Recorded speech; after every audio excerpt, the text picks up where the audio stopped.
ஐயா வணக்கம். வணக்கம். பரிகார சித்தர் பழனி முருகன் தானே? ஆமா, நீங்க? நான் செவ்வாய் தோசை செந்தில் முருகன் ஐயா. செந்தில் முருகன் செவ்வாய் தோசமா? ஆமாங்க. உட்கார்.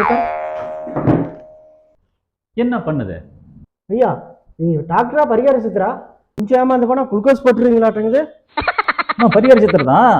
என்ன பண்ணு சொன்னா தானே தகுந்த பரிகாரம் சொல்ல முடியும். ஓ, கை கால்லாம் வெல போகுதுங்க ஐயா. வேற உடம்புலாம் ஒரே அசதியா இருக்குது. அப்படியா? ரத்தத்துக்கு அதிபதி செவ்வாய். செவ்வாய் தோசை இருக்கிறதுனால தான் உனக்கு இந்த மாதிரி வருது. உனக்கு வந்து பரிகாரம் என்னன்னு கேட்டா, செவ்வாய்க்கிழமை காலையில 6 to 7. சரிங்க ஐயா. எப்படி? 6 to 7. 3 செவ்வாழை பழம். 3 செவ்வாழை பழமா? யாருக்கும் தெரியாம நீயே சாப்பிட்டுரு, சரியா போயிடும். செவ்வாழை சாப்பிட்டா சரியா போயிருங்களா? ஆமா. கட் பண்ணி. சரிங்கய்யா, பழத்தை சாப்பிடுறேன். தோலை என்ன பண்றது?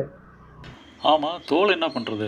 நல்ல விலைக்கு வந்தால் விற்றுப்பிடு, இல்லைனா பேங்க் லாக்கரில் வச்சுட்டு தேவைப்பட்டப்போ எடுத்துக்க.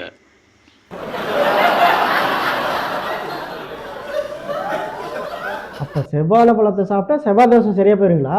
ஆமா தம்பி, செவ்வாழை செவ்வாய் தோசம் புரியல. அப்ப கடுமையான செவ்வாவா இருந்தா செவ்வாழை காயவே சாப்பிட்டுரு.